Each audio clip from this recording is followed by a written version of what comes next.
Olá, concurseiro! Espero que você esteja muito bem. Para a gente entender melhor esse conteúdo, vamos dividir o tema em 3 blocos. No bloco de hoje, a gente vai conversar sobre fatos jurídicos e atos jurídicos lícitos, que são a base do direito civil e super importantes para quem está estudando para concurso. Então, vamos começar pelo começo. O que são fatos jurídicos? São acontecimentos que produzem efeitos no mundo do direito. Pode parecer complicado, mas é bem simples se a gente pensar no dia a dia.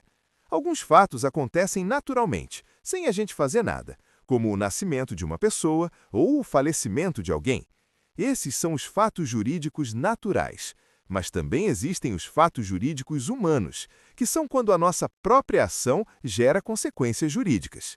E dentro desses fatos humanos, temos 2 categorias que você precisa conhecer: os atos jurídicos lícitos e os atos ilícitos civis.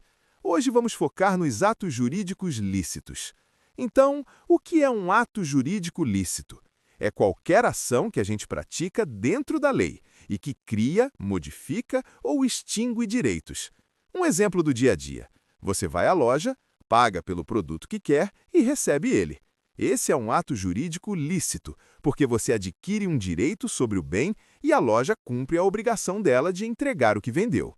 Outro exemplo bem comum é quando alguém faz uma doação para um amigo ou familiar, respeitando todas as regras, como o consentimento de quem doa e de quem recebe. Mas para que um ato seja considerado válido e produza efeitos, ele precisa ter alguns requisitos. Primeiro, quem pratica o ato precisa ser capaz, ou seja, ter a capacidade legal para isso.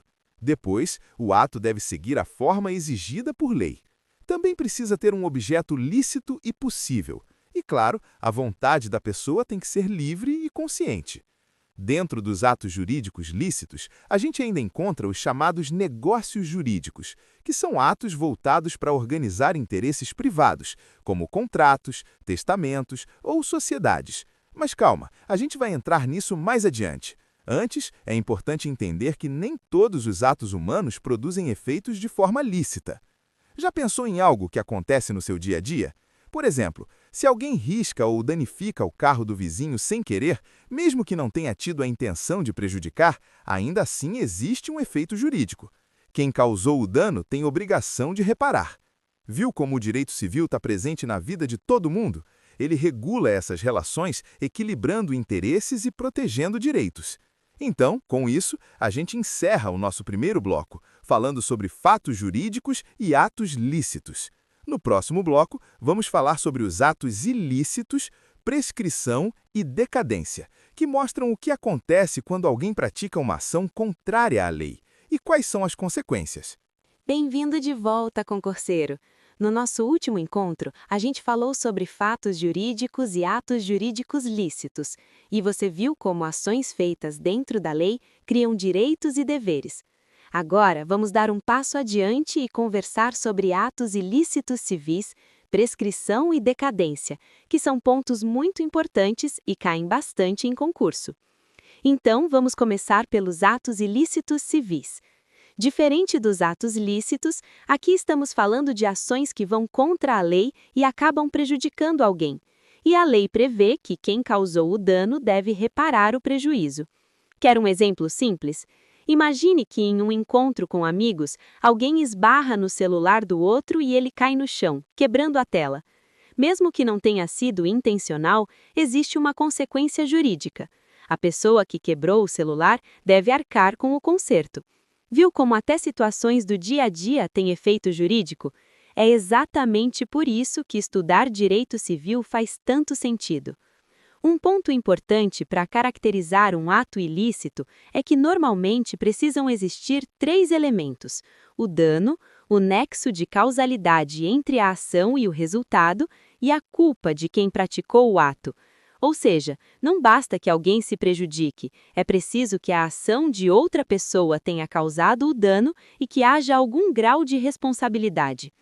Agora vamos falar de prescrição e decadência, que muitas vezes confundem os alunos, mas é mais simples do que parece.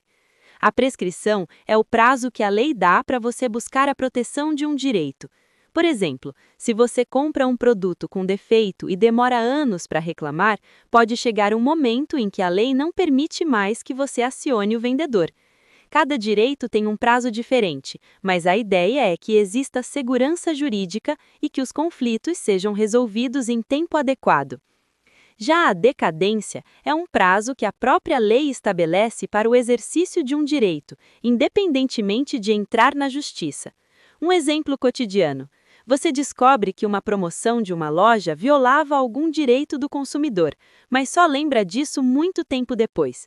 Se você não reivindicar o direito dentro do prazo previsto, ele simplesmente se extingue, ou seja, ninguém mais poderá exigir nada.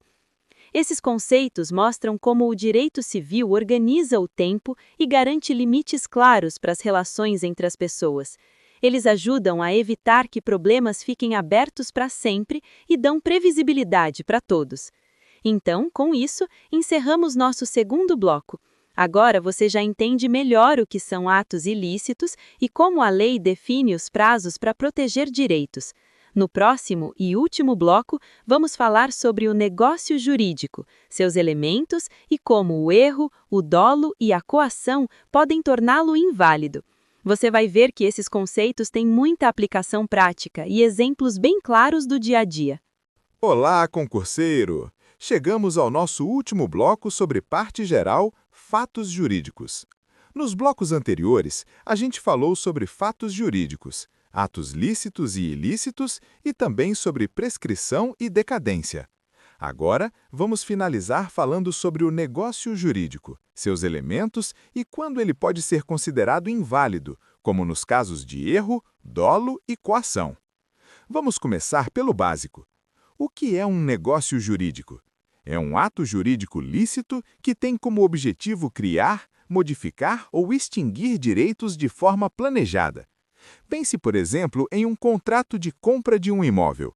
As partes combinam preço, prazo e condições, e tudo isso gera efeitos jurídicos que devem ser respeitados. Outro exemplo bem próximo do dia a dia é a doação entre familiares.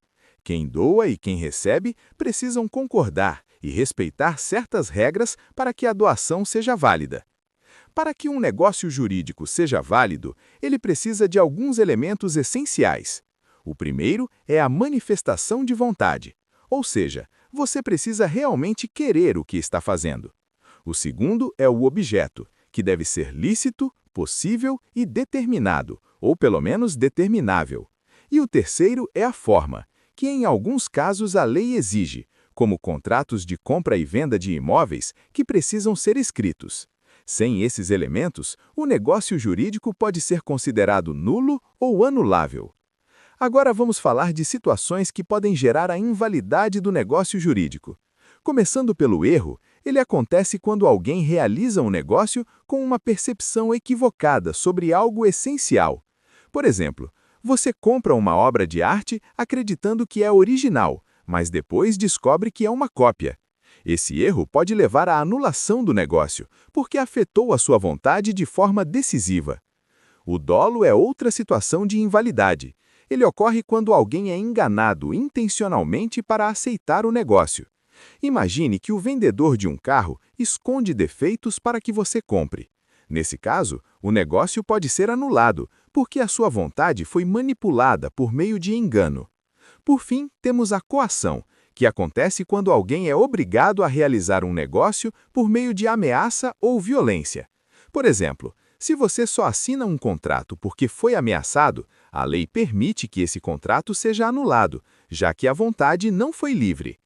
Viu como esses conceitos têm aplicação prática no nosso dia a dia? Contratos, doações, compras e vendas, tudo envolve negócios jurídicos que podem ser questionados se houver erro, dolo ou coação. Estudar isso ajuda não só para concurso, mas também para entender e se proteger nas relações jurídicas do dia a dia. E assim, concurseiro, chegamos ao final do nosso último bloco. Aqui terminamos mais um bloco. Até o próximo! Se gostou, inscreva-se, curta o vídeo e ative o sininho.